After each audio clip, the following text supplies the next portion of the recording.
Did you meet Alex and Sam? So I met Sam at the headquarters, and honestly, pretty cool. They're very dialed in. It's like the exact opposite of money Twitter. It's just like guys building cool stuff and like really focused. What is one thing you perceived or learned, maybe that he said or that you watched him do? I think it was almost no interest in anything other than school. Talking about non-school related stuff, no interest. Speaking of school, I was just in Los Angeles at the school headquarters. Oh, how was it? I feel like we haven't talked in so long. It was cool. It was, it made me jealous. I was like, this is the coolest office I've ever seen. It's like a giant dinosaur and then like a zebra and then like an astronaut. And then there's like a giant grand piano. And then there's just like a giant school sign and a couch. And then they have an entire room filled with like play balls, you know, the ball pits from when you were a kid. It's like, Yeah. It's pretty funny. It's honestly a really funny office. They have a giant school bus in the back. I'm like, what is happening? So did you meet Alex and Sam?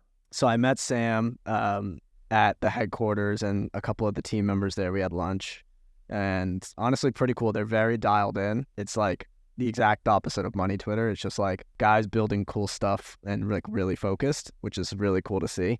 I love it. I definitely liked it a lot. They were cool. They really enjoyed. We talked about. What is one thing that, because you were close to somebody who, I think it's fair to say he's world class at what he does. What is one thing you perceived or learned, maybe that he said or that you watched him do? I think it was almost no interest in anything other than school. Like talking about non-school related stuff, like almost no interest. Anything related to school, amazing conversation.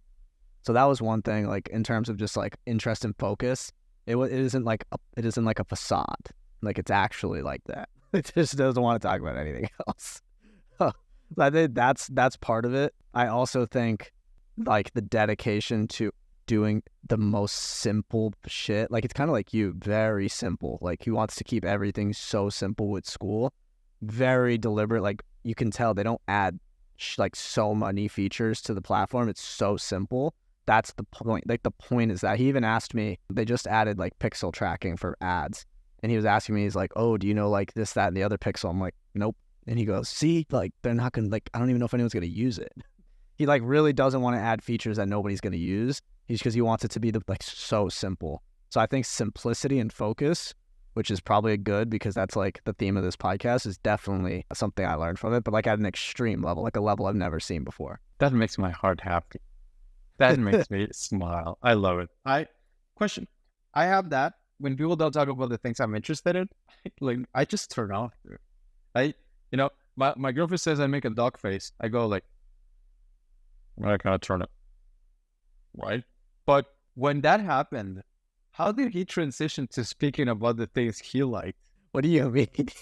I mean, let's say you were talking about fucking dinosaurs, right? And you can see that you're kind of turning him off. How did he transition the conversation back to the things he actually liked? I have the problem with people, dude.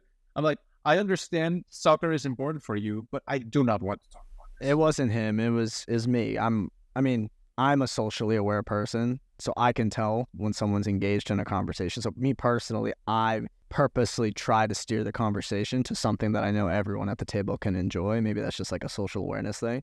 Like I knew that he wanted, like he'd be interested in talking about school. And if I'm sitting next to someone that's, 100x my net worth, I want to have a conversation with him. So I pushed the conversation to school-related features and stuff because I wanted him to be in the conversation. I'd say like the only thing that we talked about that wasn't school-related was kind of like this like Elon Musk stuff, but like everyone wants to talk about Elon Musk because it's Elon Musk. So yeah, I think that's like a social awareness thing. I think some people, it is annoying. Like they're just talking your ear off about shit you don't care about and they have no social awareness to shut just like move on. But yeah, skill issue. No, there you go. Thank you. Now I know. I just need to get more Marcuses around me. That's the insight of today's podcast. Insight, have social awareness. Be an INFP. All right. Let me see. What do I have on my calendar that we can talk about?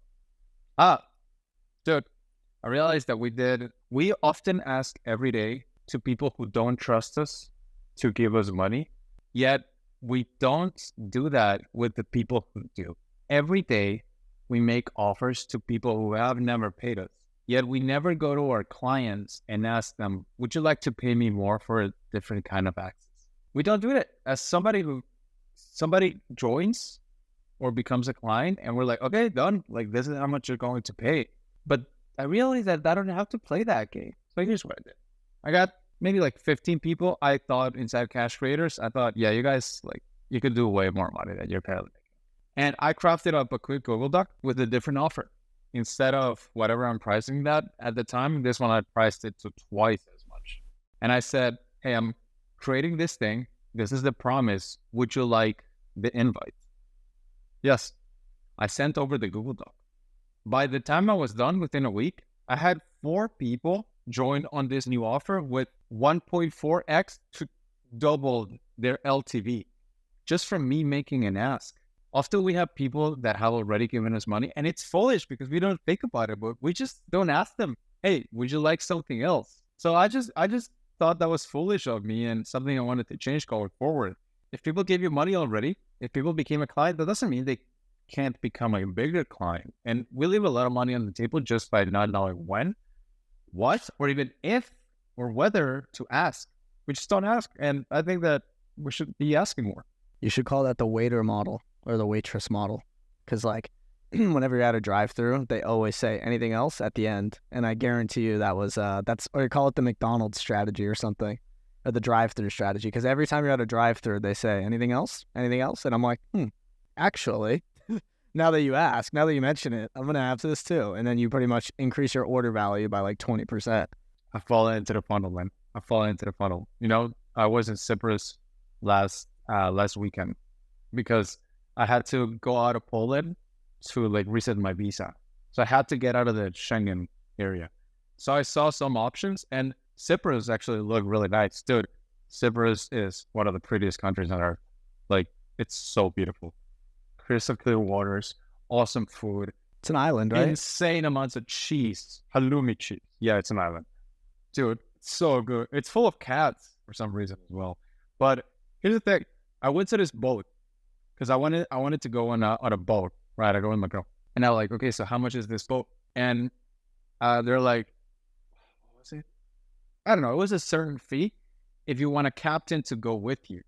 And they said, but we can teach you a mini course on how to run the boat on your own. And it's this much fee. Would you like to do that? I'm like, dude, I can learn to pilot a boat on the Mediterranean on my own. And you'll let me do this for 3 hours? They said, yes. Dude, they taught me how to pilot a boat. They taught me how to pilot the boat. They told me how to park it, go in reverse, how to find areas where to throw the anchor, how to throw the anchor, how to do a knot so that it won't like drift away, what angle to put it in, how to pick it back, where to put it, how to drive back, how to differentiate between like parking in a rock, in a reef, and on the sand. And it was awesome, bro. But I would have never known that was an option if people didn't ask. So another takeaway from this podcast, go to your clients now, see who has potential and is in the capability to pay for something more from you, and find out what else can you sell, and ask them if they want it. There is a non-zero chance that you can double that client's value if you just ask them, would you like to go on the boat on your own? And they'll probably say yes. You can use that same strategy to increase your LTV too. Something that we do in our calls with clients, and by we, I mean me, is I always ask clients at the end of our weekly call, I always say, is there anything else on your mind, anything I can help you with? Is there any questions you have? And you usually can just get ahead of requests and get ahead of things they need to fix their business, and get ahead. Like for me, you know, if I go, oh, is there anything else I can help you with? Or is there anything else that you have a question about? They'll ask me a question about, I don't know, Instagram or something, right? And I can actually, most of the time, I'd say more often than not, I have a resource that I can point them to or a solution directly for them.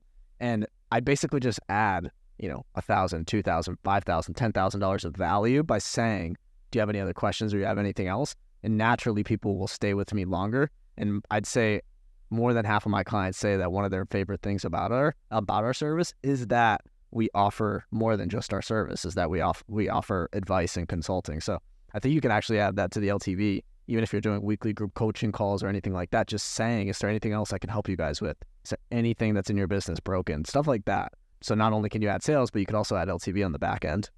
Like it. I'll add one thing on top of that. You can ask, do you want help with? Or you could straight up ask, which part of this feels off or incomplete? Which part of this do you not understand? Which part of this do you think you could add? When you ask which, what, how, when, where, when you ask not a yes or no question, but they need to reply with something, it often gets you the answer you want. Yeah. It's just like something else you could do. Definitely.